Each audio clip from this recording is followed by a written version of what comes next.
Hello, Mark Laudy here at IPBC Global 2014 in Amsterdam. One of the sponsors of the conference for the last, in fact, since the conference began, is Thomson Reuters, which provides tools for companies that are in the IP business.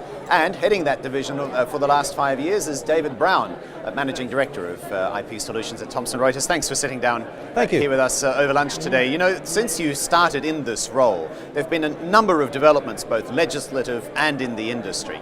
What would you say is the key difference now compared to when you were just starting out in this role?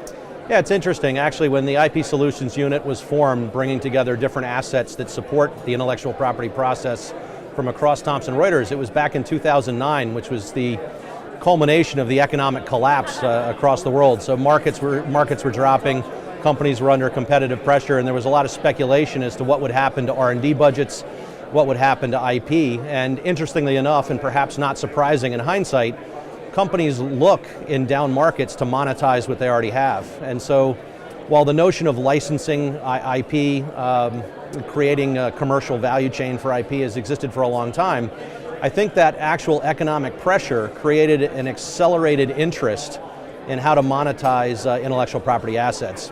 And what about your service offering to meet that change? Yeah, so from a strategy standpoint, we focus on the value chain from innovation to commercialization.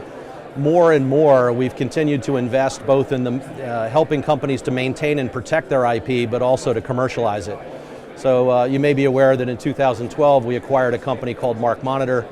That business focuses and specializes in helping companies protect their brands, particularly online, to fight counterfeiting, fraud, digital piracy. All of those issues are becoming bigger and bigger as more and more commerce is done through the internet. And so we felt it was important to have a footprint in that space to enable companies to divert those illegitimate revenue streams back to their rightful owners. To what extent are you now also talking to different people within the companies than you might have done 5 years ago? It's a great question. 5 years ago, I would say that IP in general was a more esoteric field, if you will. A lot of siloed decision making in the legal department, in R&D, in licensing. And commercialization of IP has become so integral to business strategy that it's become imperative that organizations collaborate more effectively across functional groups. And that collaboration is enabled both through tools and services, but also through the cooperation internally on establishing their business strategies. Now, for IPBC Global 2014, the keynote speaker was the Chief Executive of Philips, Frans van Houten. One of his points of discussion during the plenary session today was how difficult it is to place a capital value on IP. In terms of extracting value, it's fine, but the actual value, the intrinsic value, is still difficult to quantify and would be hard for boards to get their heads around. Thomson Reuters is a financial information company as well, obviously. And so what insights would you have in your role, straddling both the IP as well as the financial information side, in terms of this discussion? Yeah, so you know, when we were talking offline, we've from a Thomson Reuters perspective, we've launched something that we call the Top 100 Global Innovators. And while it's meant to recognize some of the most innovative companies in the world, my original vision behind that award was to actually facilitate an ongoing basis of being able to correlate financial success with that rate of innovation. And over the last 3 years since the award's inception, we've seen a direct correlation between winners and their investment in R&D, which is higher than their peer groups in the S&P 500. We've seen sales revenue correlation above peer groups, but also increased hiring. And while correlation is not causation, it certainly is a sign, anecdotal as it may be seen, that innovation is driving commercial success. And it's not a surprise to me that every government in the world, every corporation in the world are focusing on innovation as a way to create sustainable advantage. So let's spin all of this forward then, Dave. How do you see the next 5 years in your role shaping up? What are the things that are keeping you awake at night?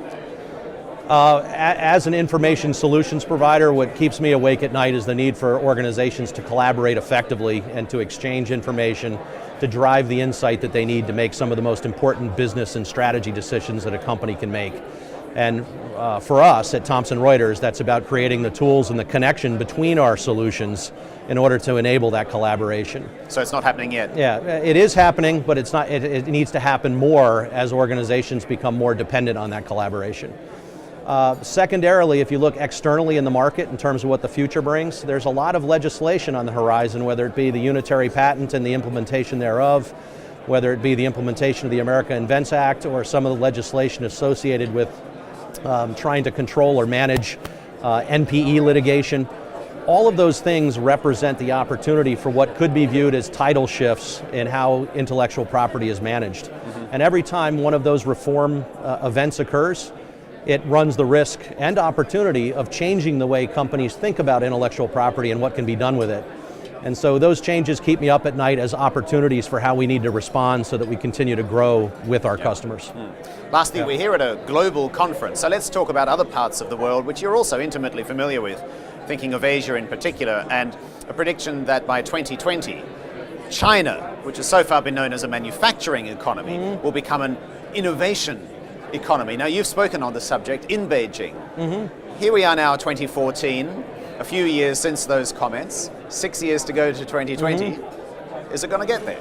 There's still a long way to go. I do have confidence that the Chinese government, which is very thorough in their multi-year plans, that for the last few 5-year plans that the government has launched, that they've achieved every objective they've set out to achieve.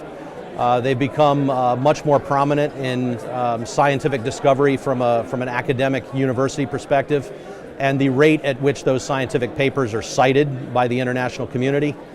They've stated that they want to be the largest patent filing country in the world.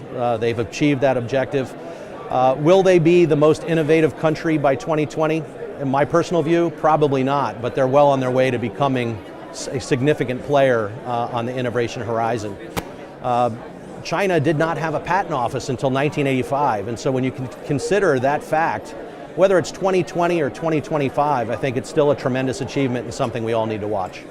Thanks so much for coming in today. Thank you very much, I appreciate it. David Brown, who's the Managing Director of IP Solutions at Thomson Reuters, and I'm Mark Lowdy here at IPBC Global 2014.